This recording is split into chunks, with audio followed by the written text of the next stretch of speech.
In this presentation, I'll briefly review some of the learning styles that can make your teaching more effective. And there are a variety of these styles, and each one does serve a specific purpose and can be effective if properly used. And the idea is to move through this continuum from one teaching style to the next, beginning with a direct approach and ending with a free exploration style.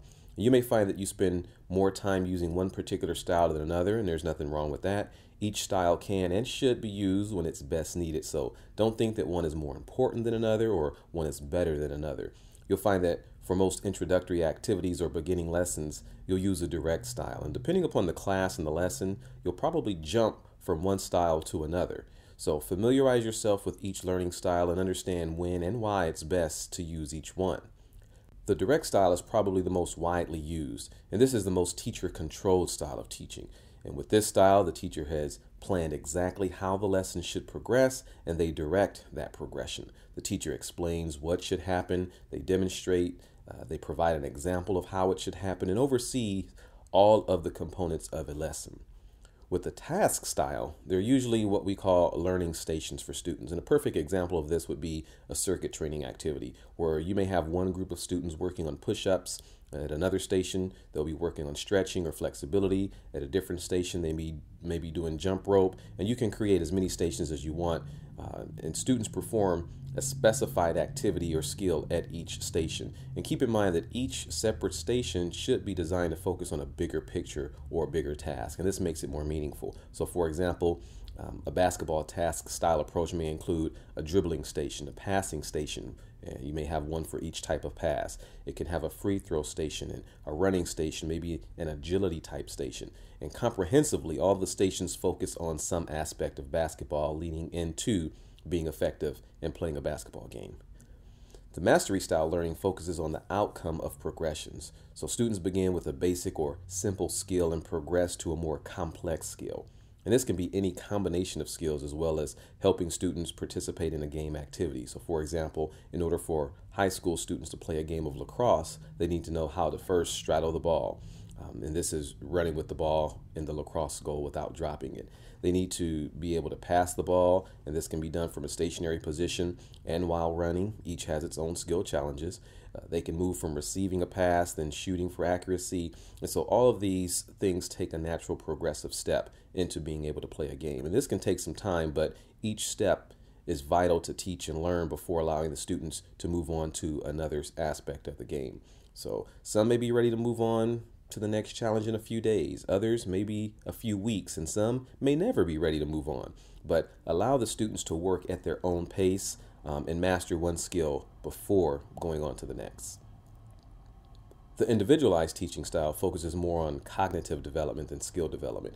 It provides an individualized approach to help students understand things like concepts, rules, strategies. Oftentimes, additional materials are required to aid in the learning process. And so, viewing a video of a particular skill, reading about implementing a strategy, and these are just a couple of examples, and there are several others. And one of the most popular teaching styles is the cooperative teaching style.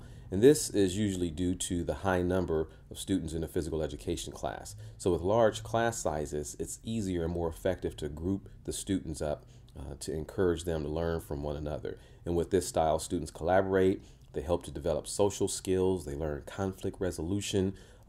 So all of these things take place within this cooperative style. And you can use this for peer assessment, feedback, to allow the more advanced students to demonstrate and help the less proficient in learning a particular skill or activity. This can be very effective, but groups need to be properly created, and the teacher must watch each group closely. Oftentimes, some students dominate the group objectives while others just kind of sit back and watch. So it's important to stress that all students need to be actively engaged.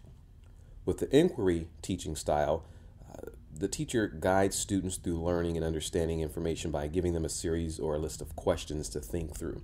The students work through different challenges, and the teacher provides guidance to kind of help them think in the form of questions.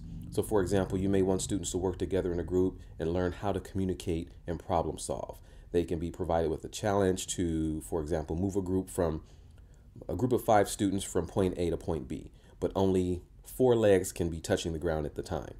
So while the students are thinking about ways that this can be done, the teacher provides questions to guide the students in the thinking process. And there are two types of the inquiry teaching style. One is the guided discovery or convergent style, and the other is problem solving or divergent style. Both involve questions, but with the guided discovery, there is a single predetermined outcome or solution in which the teacher guides and assists the students.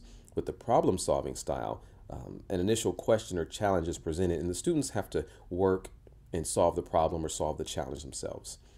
The free exploration style is just what it sounds like.